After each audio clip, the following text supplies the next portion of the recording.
Hey guys, it's me, Sloan. And well, today's going to be a little dark because I don't like to be that kind of person who goes online and presents their best life and makes it seem like everything is perfect.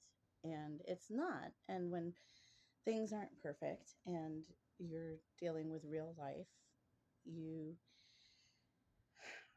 well, most people don't want to share what is going on in their real life. They want to share their best life, and I'm not that person. And so here goes. I've noticed that as you get older, more anniversaries become more poignant in your life, and you have more anniversaries that kind of layer on top throughout the years.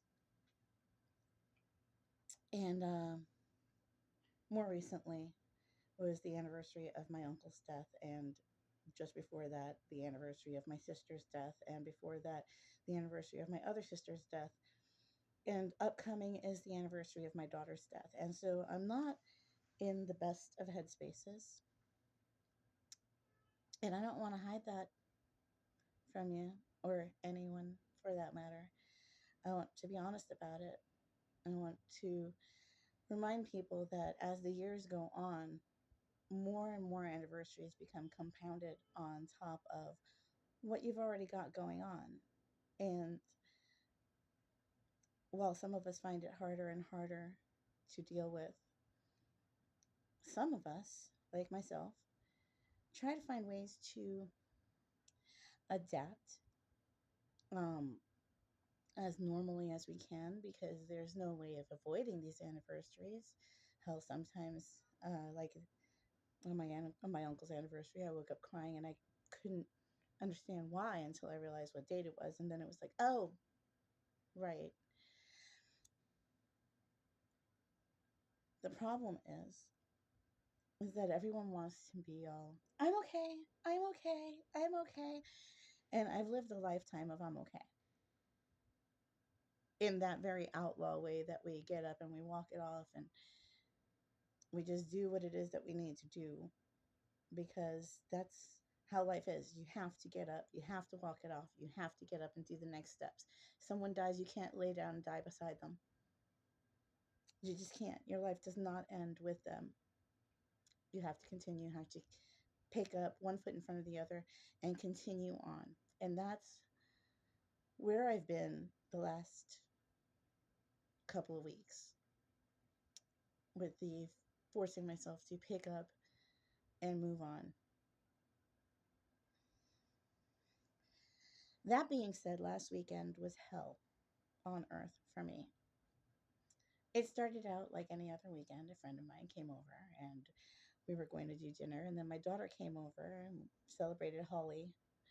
Uh, it's an Indian um, celebration of color and the of springtime. It's a beautiful celebration, and we were throwing colors all over my living room. It was a mess, but it was beautiful. And then we broke out a couple of bottles of wine and we started making dinner, and everything was beautiful. I didn't realize, however, that we were using beef to cook dinner, and so I got very sick for 3 days. Besides the point, not the point. The point is Saturday night. Saturday night, while my friend was here, well, I'm not going to mince words. He sells substances, and there's a fiend who used to date and beat my daughter, and he showed up at my door. Patrick, we've talked about him before. He's one of my stalkers. He still thinks that I'm the mother that he never had, and he still shows up behind us when we're walking clustered to the shop to go shopping or to do laundry. He literally walks behind us like he's part of our crowd um, because he thinks he's part of us in a weird way. Like he feels that he had more right to be part of my family than my daughter did. Right. Um, so he shows up at my door. My youngest is here, was here, and she's the kindest, sweetest, most loving human being in the world, and she never has a bad word to say about anybody ever. And when she told this man that he was nothing but a piece of shit, a lowly piece of shit that none of us in this family would even deem to look at twice because he is nothing more than the shit that we scrape off of our shoes. She literally said that. I love her. That after what he did to her sister, that he has no right to knock on our door. Now, I should say, are you passing by? No? Okay. What I should say is that when I opened the door and noticed it was him, I had a baseball bat to his chin before I could think. And he was standing out in the middle of the hallway instead of at my door. When I called my friend over to deal with his mess, I told him to let that piece of shit know that he was never to knock on my door because he does not exist to this family. Now, it didn't take more than 5 minutes before he left, but the night was already ruined. We sat, we drank, and tried to recover the rest of the night. We ate, but the topic of conversation was still him and what he did to my daughter. And the reason why we all feel that he is responsible for her overdose.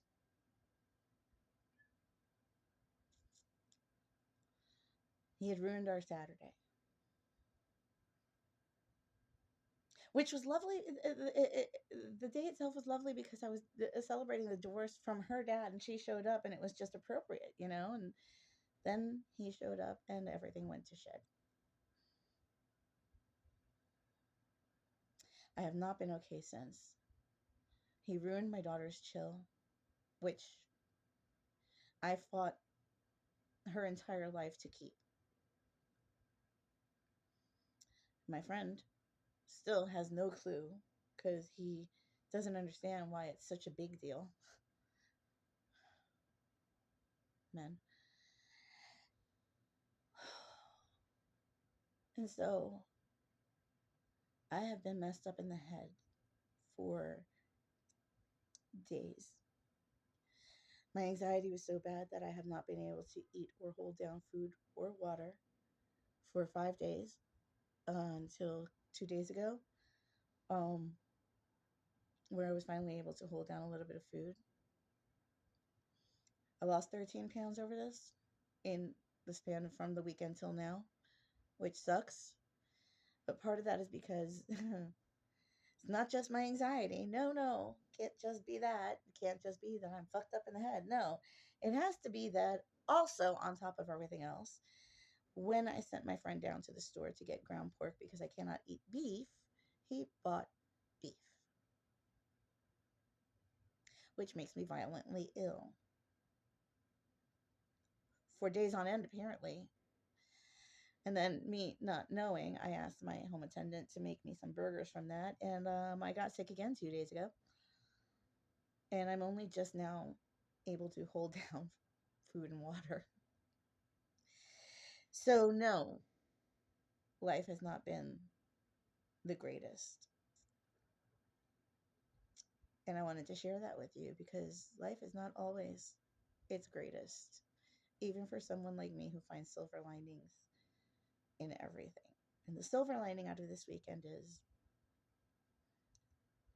that my daughter helped me with the menu for my birthday, which is coming up soon, and I'm already panicking about it because I don't have enough desserts on my menu and I'm freaking out.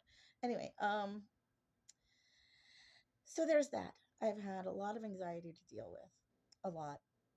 And then I think I want to say not Monday morning, Tuesday morning when I left, get this, for my passport appointment, I was leaving the building to get into my Uber, and guess who is sitting outside? The K2 troll. My nephew, who assaulted my other nephew, who lives diagonally across the street, who has been stalking me ever since the event last summer. So yeah, he was sitting out in front of my building, crying unintelligibly, not being able to form words, and pretty much talking about how it's not his fault he can't come upstairs. to my place. It wasn't your fault that you assaulted my nephew, sir? Really? Hmm. But you see,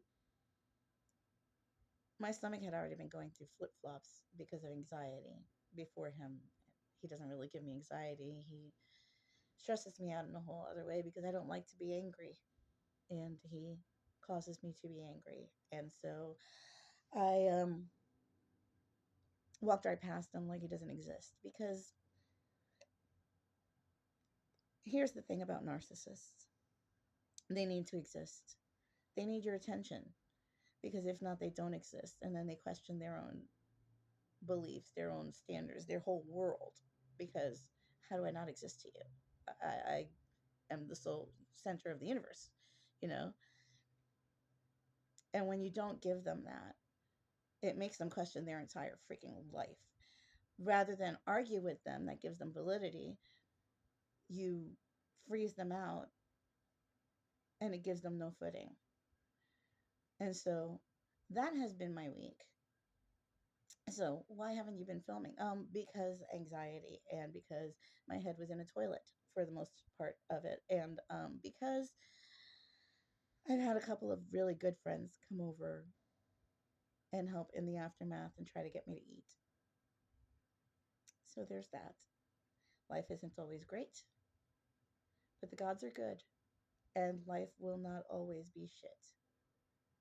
And that's my take on it. On that note, I will talk to you guys soon. Bye.